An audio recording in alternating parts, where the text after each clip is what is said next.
आप सभी को मेरा नमस्कार। बुद्ध पूर्णिमा की आप सभी को हार्दिक शुभकामनाएं। श्री सत्यनारायण व्रत कथा। भगवान श्री सत्यनारायण जी का व्रत पूर्णिमा के दिन किया जाता है और जब ये व्रत करते हैं तो श्री सत्यनारायण भगवान की व्रत कथा को अवश्य सुनना चाहिए या पढ़ना चाहिए। तो अब शुरू करते हैं श्री सत्यनारायण भगवान की व्रत कथा। श्री सत्यनारायण व्रत कथा का प्रथम अध्याय। एक समय की बात है, नैशिरण्य तीर्थ में सौनक आदि 88,000 ऋषियों ने श्री सूत जी से पूछा, हे प्रभु, इस कलयुग में वेद विद्या रहित मनुष्य को प्रभु भक्ति किस प्रकार मिल सकती है तथा उनका उद्धार कैसे होगा? हे मुनिश्रेष्ठ, कोई ऐसा तप बताइए जिसे थोड़े समय में ही पुण्य मिले और मनोवांछित फल भी मिल जाए। इस प्रकार की कथा सुनने की हम इच्छा रखते हैं।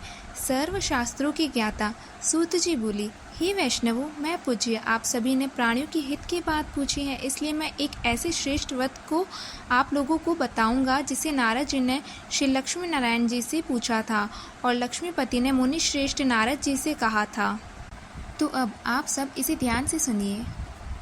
एक समय की बात है, योगीराज नारद जी दूसरों के हित की इच्छा के लिए अनेकों लोकों में घूमते हुए मृत्यु लोक में आ पहुंचे। यहाँ उन्होंने अनेक योनियों में जन्मे प्राय सभी मनुष्यों को अपने कर्मों द्वारा अनेकों दुखों से पीड़ित देखा। उनका दुख देख नारद जी सोचने लगे कि कैसा यत्न किया जाए जिसके करने से निश्चित रूप से मानव को दुखों का अंत हो जाए। इसी विचार पर मनन करते हुए वह विष्णु लोक में गए। वहाँ वह देवों के ईश भगवान नारायण की स्तुति करने लगे, जिनके हाथों में शंख, चक्र, गदा और पद्म थे, गले में वरमाला पहने हुए थे। स्तुति करते हुए नारद जी बोले, हे भगवान, आप अत्यंत शक्ति से संपन्न हैं, मन तथा वाणी भी आपको नहीं पा सकती है। आपका आदि, मध्य तथा अंत नहीं है। निर्गुण स्वरूप सृष्टि के कारण भक्तों के दुख को दूर करने वाले आपको मेरा नमस्कार है। नारद जी की स्तुति सुन विष्णु भगवान बोले, हे मुनिश्रेष्ठ, आपके मन में क्या बात है? आप किस काम के लिए पधारे हैं? उसे निसंकोच कहो। इस पर नारद मुनि बोले कि मृत्यु लोक में अनेक योनियों में जन्मे मनुष्य अपने कर्मों के द्वारा अनेकों दुखों से दुखी हो रहे हैं। हे नाथ, आप मुझ पर दया रखते हैं तो बताइए कि वो मनुष्य थोड़े प्रयास से ही अपने दुखों से कैसे छुटकारा पा सकते हैं। तब श्रीहरि बोली, हे नारद, मनुष्यों की भलाई के लिए तुमने बहुत अच्छी बात पूछी है, जिसके करने से मनुष्य मोह से छूट जाता है।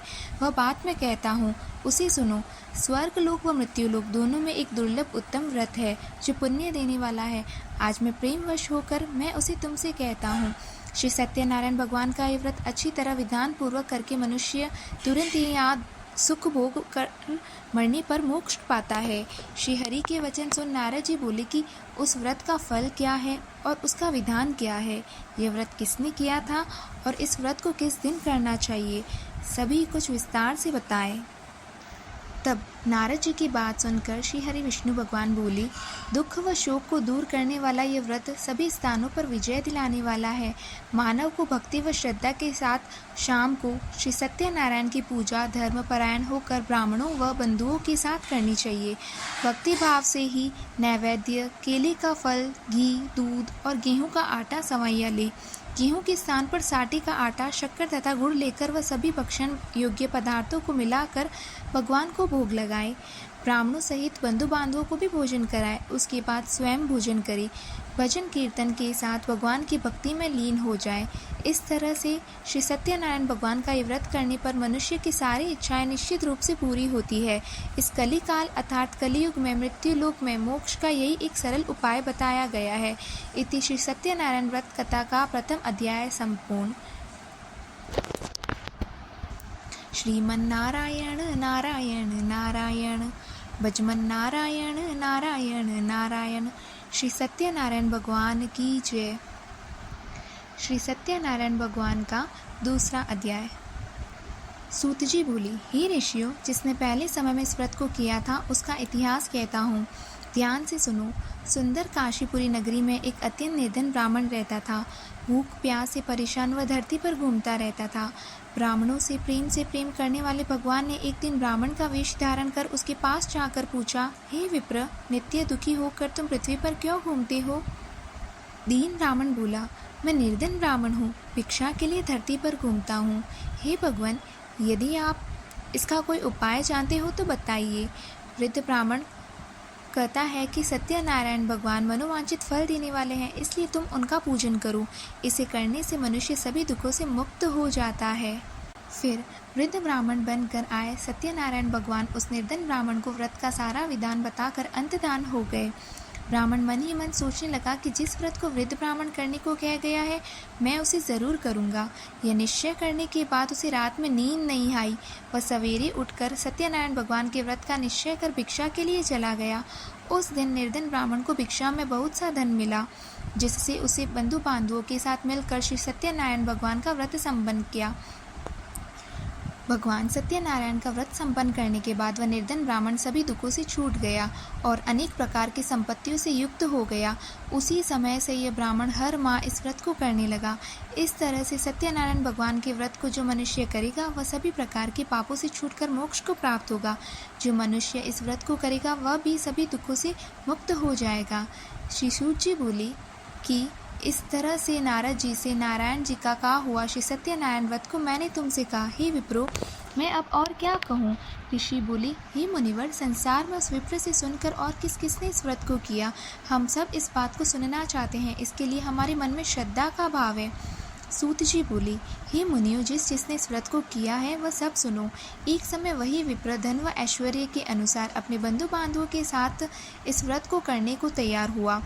उसी समय एक लकड़ी बेचने वाला बूढ़ा आदमी आया और लकड़ियां पार रखकर अंदर ब्राह्मण के घर में गया। प्यास से दुखी व लकड़हारा उनको व्रत करते देख विप्र को नमस्कार कर पूछने लगा कि आप ये क्या कर रहे हैं तथा इसे करने से क्या फल मिलेगा, कृपया मुझे भी बताएं। ब्राह्मण ने कहा कि सब मनोकामना को पूरा करने वाले ये सत्यनारायण भगवान का व्रत है। इनकी कृपा से ही मेरे घर में धन धान्य आदि की वृद्धि हुई है।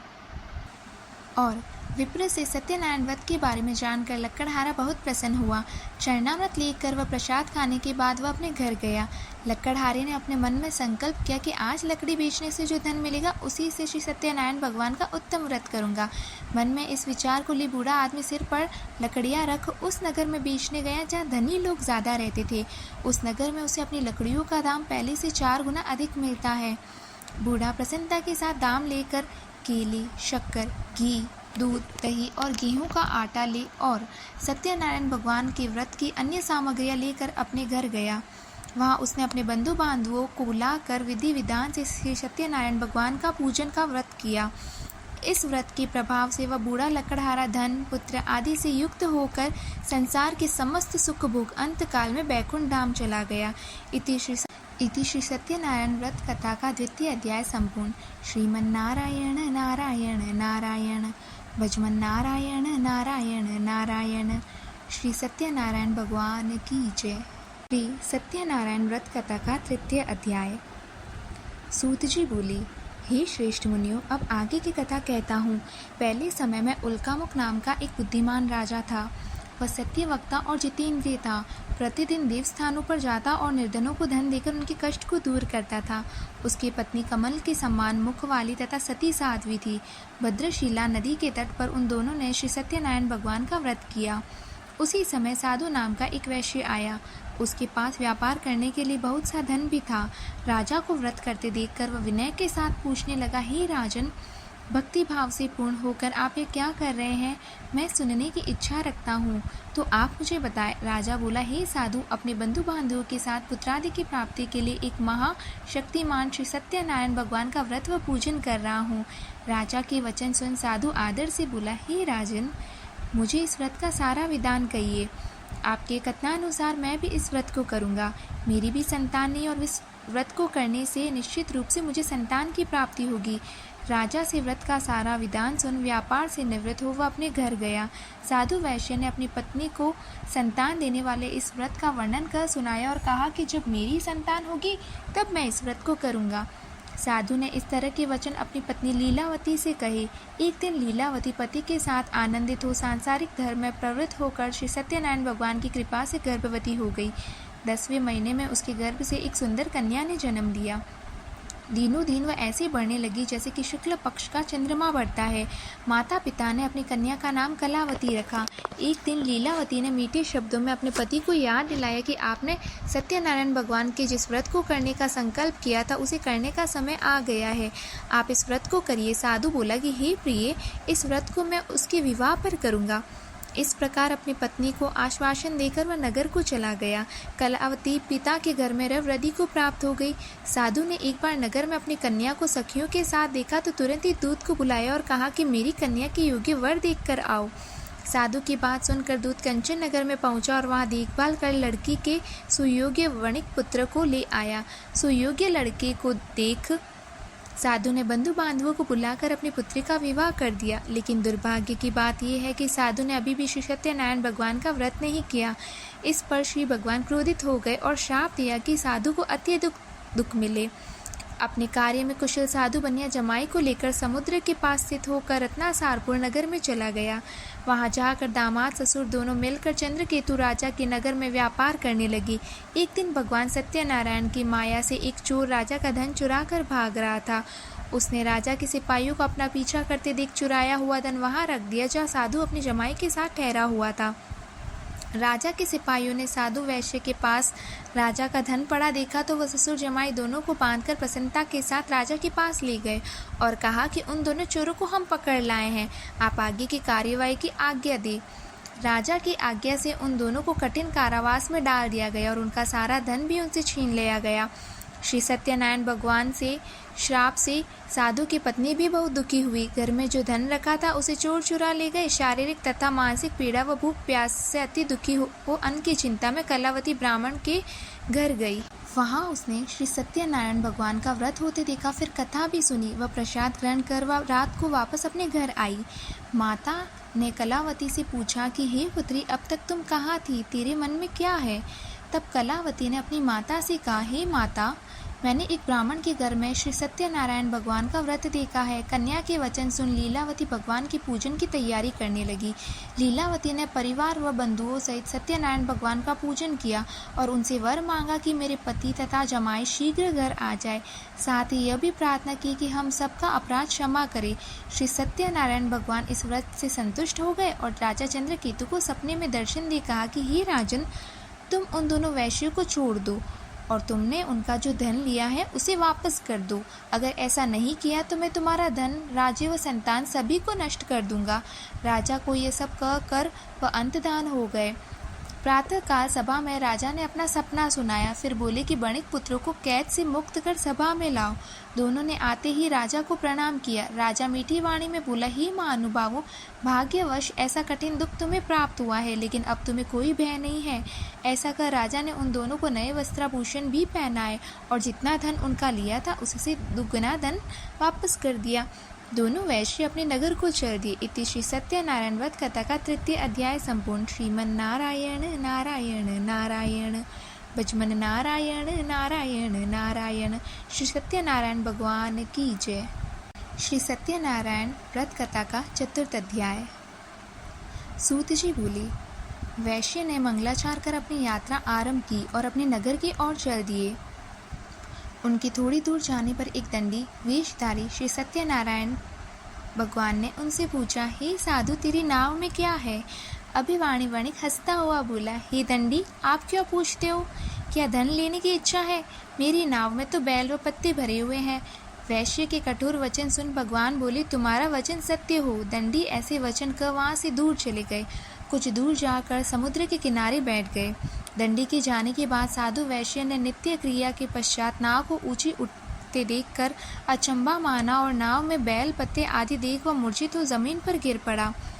मूर्छा खुलने पर वह अत्यंत शोक में डूब गया। तब उसका दामाद बोला कि आप शोक न मनाएं, यह दंडी का शाप है, इसलिए हमें उनकी शरण में जाना चाहिए, तभी हमारी मनोकामना पूरी होगी। दामाद की बात सुनकर वह दंडी के पास पहुंचा और अत्यंत भक्तिभाव नमस्कार करके बोला, मैंने आपसे जो जो असत्य वचन कहे थे उनके लिए मुझे क्षमा दे। ऐसा कहकर मां शोकातुर हो रोने लगा। तब दंडी भगवान बोले, हे वणिक पुत्र, मेरी आज्ञा से बार बार तुम्हें दुख प्राप्त हुआ है, तुम मेरी पूजा से विमुख हुआ। साधु बोला, हे भगवान, आपकी माया से ब्रह्मा आदि देवता भी आपके रूप को नहीं जानते, तब मैं अज्ञानी कैसे जान सकता हूँ। आप प्रसन्न होइए, अब मैं सामर्थ्य के अनुसार आपकी पूजा करूंगा। मेरी रक्षा करो और पहले की समान नौका में धन भर दो। साधु वैश्य के भक्ति पूर्वक वचन सुनकर भगवान प्रसन्न हो गए और उसकी इच्छा अनुसार वरदान देकर अंतर्धान हो गए। ससुर जमाई जब नाव पर आए तो नाव धन से भरी हुई थी। फिर वहीं अपने अन्य साथियों के साथ श्री सत्यनारायण भगवान का पूजन कर अपने नगर को चल दिए। जब नगर के नज़दीक पहुंची तो दूत को घर पर खबर करने के लिए भेज दिया। दूत साधु की पत्नी को प्रणाम कर कहता है कि मालिक अपने दामाद सहित नगर के निकट आ गए हैं। दूत की बात सुन साधु की पत्नी लीलावती ने बड़े हर्ष के साथ सत्यनारायण भगवान का पूजन कर अपनी पुत्री कलावती से कहा कि मैं अपने पति के दर्शन को जाती हूँ, तो कार्य पूर्ण कर शीघ्र आ जा। माता के ऐसे वचन सुन कलावती जल्दी में प्रसाद छोड़ अपने पति के पास चली गई। प्रसाद की अवज्ञा के कारण श्री सत्यनारायण भगवान रुष्ट हो गए और नाव सहित उसके पति को पानी में डुबो दिया। कलावती अपने पति को वहां न पाकर रोती हुई जमीन पर गिर गई। नौका को डूबा हुआ देख व कन्या को रोता देख साधु दुखी होकर बोला कि हे प्रभु, मुझसे तथा मेरे परिवार से जो भूल हुई है उसे क्षमा करे। साधु के दीन वचन सुनकर श्री सत्यनारायण भगवान प्रसन्न हो गए और आकाशवाणी हुई, हे साधु, तेरी कन्या मेरे प्रसाद को छोड़कर आई है, इसलिए उसका पति अदृश्य हो गया है। यदि वह घर जाकर प्रसाद खाकर लौटती है तो इसे इसका पति अवश्य मिलेगा। ऐसी आकाशवाणी सुन कलावती घर पहुंचकर प्रसाद खाती है और फिर आकर अपने पति के दर्शन करती है। उसके बाद साधु अपने बंधु बांधवों सहित श्री सत्यनारायण भगवान का विधि विधान से पूजन करता है। इस लोक का सुख भोग व अंत में स्वर्ग को जाता है। इति श्री सत्यनारायण व्रत कथा का 4th अध्याय संपूर्ण। श्रीमन्नारायण नारायण नारायण, भजमन नारायण नारायण नारायण। श्री सत्यनारायण भगवान की जय। श्री सत्यनारायण व्रत कथा का 5वां अध्याय। सूत जी बोले, हे ऋषियों, मैं और भी एक कथा सुनाता हूँ, उसे भी ध्यानपूर्वक सुनो। प्रजा पालन में लीन तुंगध्वज नाम का एक राजा था। उसने भी भगवान का प्रसाद त्याग कर बहुत ही दुख सहन किया। एक बार वन में जाकर वन्य पशुओं को मारकर वह बड़ के पेड़ के नीचे आया। वहाँ उसने ग्वालों को भक्ति भाव से अपने बंधुओं सहित सत्यनारायण भगवान का पूजन करते देखा। अभिमानवश राजा ने उन्हें देखकर भी पूजा स्थान में नहीं गया और ना ही उसने भगवान को नमस्कार किया। ग्वालों ने राजा को प्रसाद दिया, लेकिन उसने वह प्रसाद नहीं खाया और प्रसाद को वहीं छोड़ वह अपने नगर को चला गया। जब वह नगर में पहुंचा तो वहाँ सब कुछ तहस नहस हुआ पाया तो वह शीघ्र ही समझ गया कि यह सब भगवान ने ही किया है। वह दोबारा ग्वालों के पास पहुंचा और विधि पूर्वक पूजा करके प्रसाद खाया तो श्री सत्यनारायण भगवान की कृपा से सब कुछ पहले जैसा हो गया। दीर्घ काल तक सुख भोगने के बाद मरणोपरांत उसे स्वर्ग लोक की प्राप्ति हुई। जो मनुष्य परम दुर्लभ इस व्रत को करेगा तो भगवान श्री सत्यनारायण की अनुकंपा से उसे धन धान्य की प्राप्ति होगी। निर्धन धनी हो जाता है और भयमुक्त हो जीवन जीता है। संतानहीन मनुष्य को संतान का सुख मिलता है और सारे मनोरथ पूर्ण होने पर मानव अंत काल में बैकुंठ धाम को जाता है। और सूजी बोले, जिन्होंने पहले इस व्रत को किया है अब उनके दूसरे जन्म की कथा कहता हूँ। वृद्ध शतानंद ब्राह्मण ने सुदामा का जन्म लेकर मोक्ष की प्राप्ति की। लकड़हारे ने अगले जन्म में निषाद बनकर मोक्ष की प्राप्ति की। उल्कामुख नाम का राजा दशरथ होकर बैकुंठ को गए। साधु नाम के वैश्य ने मोरध्वज बनकर अपने पुत्र को आरे से चीरकर मोक्ष पाया। महाराज तुंगध्वज ने स्वयंभू होकर भगवान में भक्ति युक्त हो कर्म कर मोक्ष पाया। श्री सत्यनारायण व्रत कथा का 5वां अध्याय संपूर्ण। श्रीमन्नारायण नारायण नारायण, भजमन नारायण नारायण नारायण। श्री सत्यनारायण भगवान की जय।